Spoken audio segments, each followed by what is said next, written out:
Hi, today we're going to learn how to use Google Docs, and I'm going to show you how to create a basic document in Google Docs.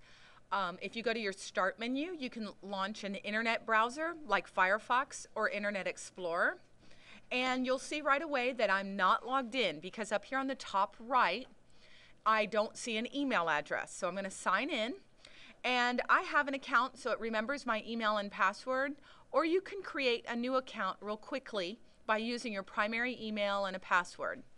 So, and it doesn't take long to do that. I'm going to go back and then hit sign in. Now I can see I'm signed in because I can see my email address up here on the top right, and I can see which account I'm working in. I have several accounts for different purposes. Right now, I can also see that it looks like a web page or a search engine, and that's not going to help me much because I really want to make a Word document. So if I go to More and choose Documents, that's one way to get to your docs. You can also type in docs.google.com up at the top, and that's another way.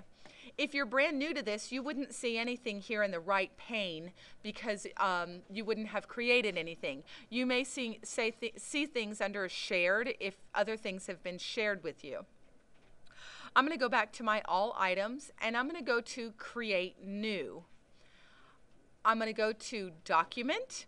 I can see that I can create all kinds of other things, presentation, spreadsheet, form, drawing, and other folders. But right now I want to create a document.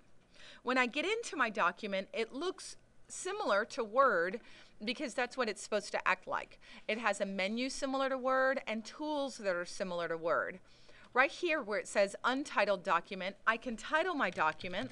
I'm going to call this one Schedule 2011 and then click OK. And now it's saved, or I can hit Save Now. It'll save automatically every few seconds. So now it shows saved.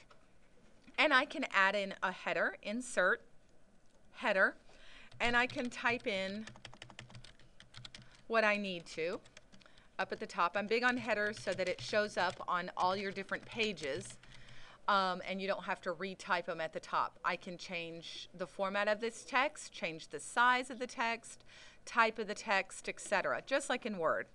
Down here in the body, I'm going to type something. Please save the following schedule. And if I spell something wrong, you'll see that it also has a spell check similar to Word, and I can right click on that word and adjust the spelling. Really handy tools here in Google Docs, all for free. I'm going to go to table because I want to insert a table for people to review their schedule. And I can type in some times, tab over, and say the location at the house, tab to get to the next row.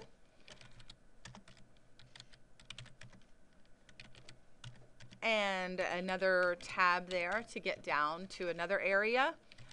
Writing group 1, and we're going to say arena 1. There we go. If I want to delete some rows, I can right click on that row and hit delete row. If I want to insert some more columns, I can also right click and insert a column to the right. So I have some options similar to inserting a table in Word. I can also select the table and turn on and off grid lines and stuff like that, or go to table properties and change the border colors and stuff.